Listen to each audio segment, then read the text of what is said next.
Vous informer est notre priorité. Bienvenue à ce rendez-vous de l'actualité. Tout de suite, le sommaire. Rencontre de haut niveau ce mardi 27 mars 2018 dans la salle de conférence du ministère de la Justice entre les autorités ministérielles et les chefs des cultes endogènes pour trouver des solutions aux mauvaises pratiques ayant trait aux crimes rituels crapuleux qui prennent de l'ampleur au Bénin. Les jardins et places publiques de la ville de Cotonou végètent dans une insalubrité remarquable. L'incivisme de certains usagers aggrave l'état d'insalubrité de ces jardins. Les détails dans un instant. Le réseau des journalistes de sport au Bénin a organisé le samedi 24 mars dernier son assemblée générale ordinaire à l'École supérieure d'administration d'économie, de journalisme et des métiers de l'audiovisuel ESAE. Les détails dans un instant. À nouveau, bonsoir. Les crimes crapuleux déguisés, pratiques cultuelles, ont fait l'objet d'une rencontre de haut niveau ce mardi 27 mars dans la salle de conférence du ministère de la Justice entre le ministre de la Justice, de l'Intérieur, de la Sécurité, de la Défense et le représentant du ministre de la Décentralisation, le procureur général, près la Cour d'appel de Cotonou, les procureurs de la République, près des différents tribunaux, les préfets, les premiers responsables de la police républicaine, d'une part, et les chefs des cultes endogènes et les têtes couronnées, d'autre part. L'objectif de cette rencontre est de trouver les solutions pour freiner ces mauvaises pratiques qui prennent de l'ampleur et qui se revendiquent de pratiques rituelles. Suivez le compte rendu. De toutes les façons, le système d'alerte est renforcé. Le numéro 166, mis en place depuis plusieurs mois, est toujours opérationnel et toute personne qui constaterait des cas d'enlèvement ou toute activité criminelle que ces personnes appellent le numéro 166, des équipes sont montées pour répondre promptement sur toute l'étendue du territoire national. Nous avons également activé un numéro WhatsApp, le 64 00 46 46. Nous nous employons déjà aux côtés de la police républicaine à faire en sorte que ceux qui se seraient rendus complices ou acteurs de ce genre de crimes soient véritablement appréhendés. Et je voudrais dire que la collaboration entre autorités administratives et nos têtes couronnées est telle que nous sommes embarqués ensemble dans ce qui se passe aujourd'hui au niveau de nos départements. Cette introduction du directeur de la police républicaine et du préfet du littoral a planté le décor ce 27 mars de la rencontre entre autorités à divers niveaux, des chefs de culte et têtes couronnées au ministère de la Justice. C'est, à mon analyse, une collision mafieuse entre les cybercriminels et certains faux féticheurs de notre pays. Une collision, une entente entre ces deux entités-là. Il n'y a pas de qualification spécifique. Ce sont des atteintes à la vie si elles sont avérées. Et ces atteintes méritent que la loi soit appliquée et que les personnes qui en auront été reconnues coupables puissent être châtiées. La République est République parce qu'il y a des lois et parce qu'il y a l'État. L'État fera appliquer la loi. Cette amada sollicite la participation des Rouennais à la guerre déclarée aux cybercriminels et aux auteurs et complices des crimes actuels décriés par les populations béninoises. Lancé le 1er novembre 2017, le recensement administratif initial à vocation d'identification de la population RAVIP régie par la loi numéro 2017-08 du 19 juin 2017 entre dans sa phase terminale. En moins de 5 mois, 115% des citoyens béninois se sont enregistrés sur toute l'étendue du territoire national.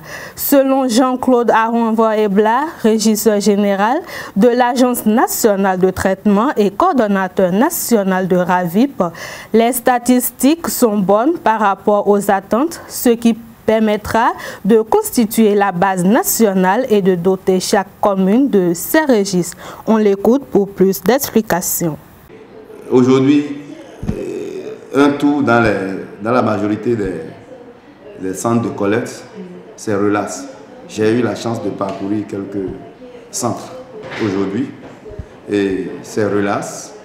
Il arrive même qu'il y a 5 à 7 minutes de temps où personne ne se présente. Donc je crois que la majorité de la cible est en train d'être atteinte. Oui, ça finit le 30 avril prochain et ça va nous permettre de constituer la base nationale, doter chaque commune de ses registres et la continuité de l'enregistrement va prendre corps dans les communes désormais. Si les nouvelles naissances seront intégrées à la base communale, les décès vont être radiés et la base sera à jour dans chaque commune et la base nationale rattachée aux 77 communes sera par conséquent à jour chaque fois. Les retardataires, vous parlez de retardataires. Les retardataires n'ont qu'à choisir ce moment d'aller se faire enrôler. De ne pas attendre. Il reste 7 jours plus 30 jours. 37 jours. Hormis les lundis qui sont au milieu de ces 30 jours. Qui n'attendent pas. Ils n'ont qu'à aller se faire enrôler parce que désormais au Bénin, tout se fera sur la base de ce RAVIP-là. Les jardins et places publiques de la ville de Cotonou sont très peu accueillants. Ils végètent dans une insalubrité remarquable et font parfois office de dépotoir. L'absence de poubelles et l'entretien dont ils font l'objet interpellent la responsabilité de l'administration municipale et des usagers. L'incivisme de certains usagers aggrave l'état d'insalubrité de ces jardins. Certaines artères de la capitale économique du Bénin sont transformés en véritables pièges à hommes où des tas d'immondices et des tonnes de sable discutent la chaussée avec les usagers. Le constat en parcourant quelques places publiques. Reportage. Nous sommes ici au jardin du Carrefour à Gontican. Cette place publique végète dans une insalubrité totale. Des tas d'ordures par-ci et là, et à côté, un caniveau dégageant une odeur nauséabonde. Le plus désagréable, une dame vendant à manger juste à côté. Des hommes et des femmes habitués des lieux ou non trouvent du plaisir à y passer du temps. C'était à la quête d'un espace de distraction et d'autres d'un cadre de réunion circonstanciel. Derrière nous, il y a un déchet monstre qui nous indispose parfois. On n'y peut rien. On a dit place publique. Normalement, c'est les autorités locales qui doivent s'occuper de ça. Ils sont là, mais on ne sait pas pourquoi le carnivore là est laissé dans ces conditions. Les populations sont ce qu'elles sont. S'il n'y a pas une équipe de surveillance, s'il n'y a pas de surveillance, les gens peuvent jeter de n'importe quoi dedans. Et tout ça là, ça indispose, ça pollue l'environnement. Ouais. Donc c'est les autorités locales qui doivent normalement prendre des mesures pour empêcher les gens de mettre des déchets dedans. Parlant de responsabilité, Félicité Gagnon trouve plutôt qu'elle est partagée. Pour elle, l'on devrait revenir à l'ancienne méthode de salubrité. Nous pouvons nous-mêmes arranger nos maisons. Le mieux, c'est de revenir sur l'ancienne stratégie. Tous les samedis, il y aura une séance de salubrité dans chaque quartier. Ceci avec la collaboration des chefs quartiers. Ainsi, la ville sera propre. À l'instar du jardin de Agontikon, les autres places publiques ne sont pas épargnées par l'insalubrité. Et pour cause, l'absence de poubelles et l'incivisme de certains citoyens. À chacun donc de jouer sa partition pour permettre aux espaces publics de redevenir le lieu de détente qu'ils devraient être. L'activiste sur les réseaux sociaux Aboubakar Takou est désormais promoteur d'un maquis qui fait la promotion de la gastronomie africaine. Situé non loin du commissariat central d'Agla de Cotonou, ce nouvel espace de restauration, de rencontres, de débats, d'échanges et de rassemblements a été inauguré dans la soirée du dimanche 25 mars en présence de quelques parents et amis. Ezaï TV a pu assister à ce festin et en voici le compte rendu. Il nous est venu à l'idée de donner à manger aux Béninois, de rehausser le niveau de notre art culinaire. Situé à 300 mètres du commissariat d'Agla, le maquis baptisé Chekadi est une initiative conjointe du couple Aboubakar Takou et Marie-Ghislaine Elegbede, spécialisée dans la gastronomie africaine, avec au menu du riz, du cassoulet, du tchéboujen, une spécialité culinaire sénégalaise, les variétés de pâtes et sauces africaines, accompagnées de viande de mouton, de bœuf, d'agouti, les boyaux, du fromage, la tête et les pattes de bœuf et ou du mouton. C'est des mets typiquement africains. Donc c'est à la bouche de tout Béninois. Ce maquis a été créé juste pour combler ne serait-ce qu'un tant soit peu ce vide des Béninoises et Béninoises. Les plats coûtent à partir de 1500 francs CFA et les boissons sont légèrement au-dessus des prix fixés par la Sobebra. Pour une rentrée inaugurale, dans le cosmogramme de la restauration, quelques parents et amis ont été conviés à une réjouissance symbolique pour faire découvrir les délices de cet établissement. Et déjà des mérites sont reconnus et des engagements sont pris pour une fidélité constante au lieu et à sa prospection. C'est un excellent repas que j'ai pris du riz. Vous avez vu avec moi la qualité du riz, le poisson et tout, c'est vraiment succulent. J'ai apprécié et par la même occasion j'invite déjà le peuple béninois, notamment ceux qui habitent Cotonou et ses environs, de faire un tour restaurant chez Cadiz et Agla et pour voir de quoi je parle. Chez Cadiz se présente comme une très bonne adresse pour goûter à la cuisine africaine dans un cadre agréable mais aussi et surtout discret de par sa position géographique. Spécialisée aussi dans les grillades, des serveuses aux rondeurs désirables sont conviées par les promoteurs pour créer une atmosphère chaleureuse. Une salle plus ou moins grande, aux lumières tamisées, dotée de 2 climatiseurs et de brasseurs, regorge plus d'une dizaine de tables et offre des espaces d'intimité pour un couple comme pour un groupe. Des gravures d'une nostalgie emblématique jonchent le mur de part et d'autre de la pièce. À cela s'ajoute une petite terrasse qui permet de jouir de l'air frais et naturel. C'est une initiative personnelle à mon épouse. Elle a d'ailleurs pris le prénom de sa dernière fille pour nommer le maquis. Et crois-moi, j'ai été au casting comme tous les autres candidats. J'ai un salaire de 60 000 francs CFA qui viendra combler mes revenus mensuels de journaliste. C'est en journée. J'ai une marge d'horaire bien déterminée de 10h à 19h. Je sers ici dans ce maquis. Tous les amis qui veulent goûter à l'art culinaire de ce maquis et à la prestation de Aboubakar, leurs amis, eh bien, ils sont les bienvenus. Je vais les servir. Toujours là en journée pour donner le meilleur, le maximum de moi-même pour combler l'attente de nos clients. Fondé sur l'idéal de faire de la satisfaction de la clientèle sa raison d'être, le maquis Chekadi réserve des surprises innombrables à tout amoureux de l'art culinaire africain. Cet établissement promet s'imprégner des expériences acquises à ses débuts pour parfaire sa prestation, toute chose inhérente à l'orée de toute entreprise. Cet établissement ouvre tous les jours de 9h à 23h. Le réseau des journalistes de sport du Bénin a organisé le samedi 24 mars dernier son assemblée générale ordinaire à l'École supérieure d'administration, d'économie, de journalisme et des métiers de l'audiovisuel ESAE. Bilan de l'exercice 2017 amendement des tests, programme d'activité de l'année en cours sont entre autres les sujets abordés par les délégués au cours des travaux. La cérémonie d'ouverture de cette Assemblée générale a été présidée par Aman Adjagbo, secrétaire général de l'Union des professionnels des médias du Bénin.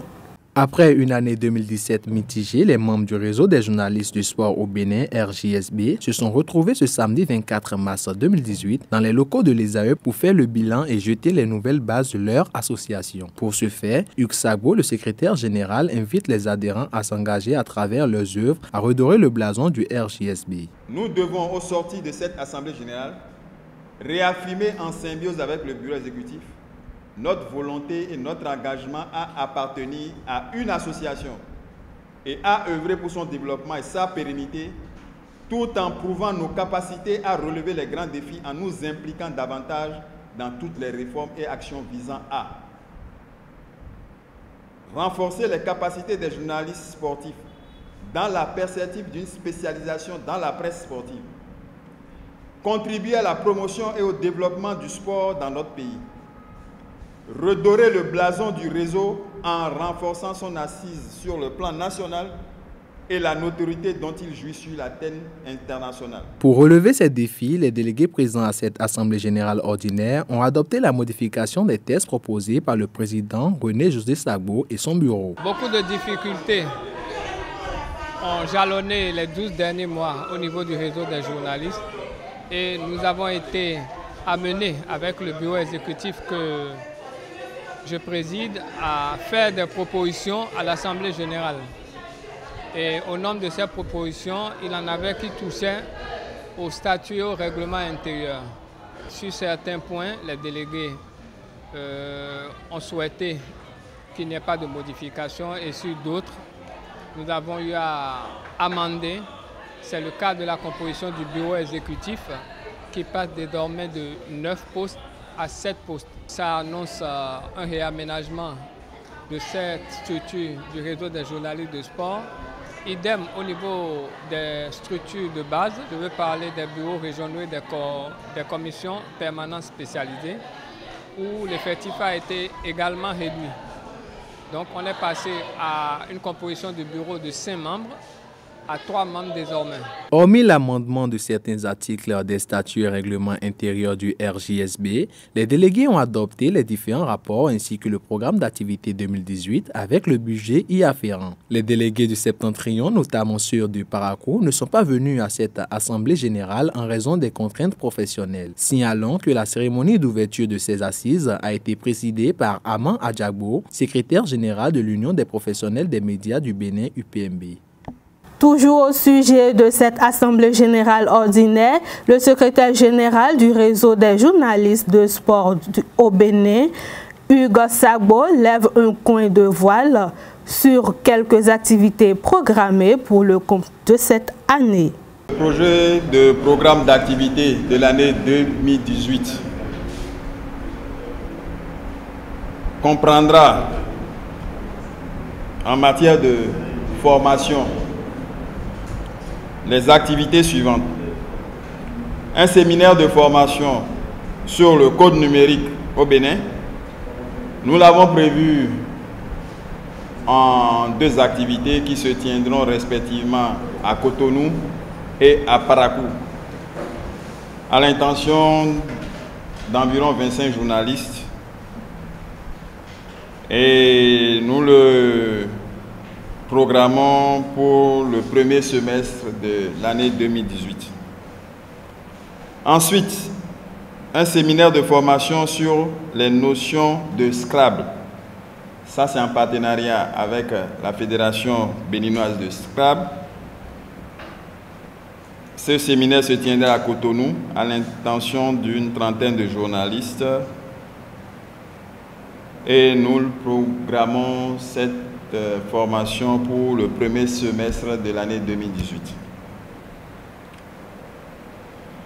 Il y aura un séminaire de formation sur la collecte d'informations et l'utilisation des données statistiques dans le travail du journaliste sportif. C'est une formation que nous projetons en 2 volets, respectivement à Cotonou et à Parakou, ou au pire des cas à Cotonou ou à Parakou. Et nous avons prévu cette formation courant mois d'août 2018. Il y aura le séminaire de formation sur les notions de gymnastique qui se tiendra à Cotonou. Je crois que c'est une formation qui sera une continuité de celle qu'on a faite en 2017 sur les notions de base. C'est en partenariat avec la Fédération de gymnastique qui pratiquement a exigé qu'on soit encore en séminaire avec elle cette année. Ensuite, nous prévoyons un match de gala de football entre 2 équipes de la presse sportive. Ça va être à Cotonou ou à Parakou. Et ça va être 2 équipes ayant participé au tournoi intermédiaire. Nous avons prévu cette activité pour le premier semestre de l'année 2018. Et voilà, c'est sur cette note sportive que nous allons mettre un terme à ce rendez-vous de l'information. Merci de nous avoir suivis. Restez toujours connectés sur les www.ezautv.com. Bonsoir.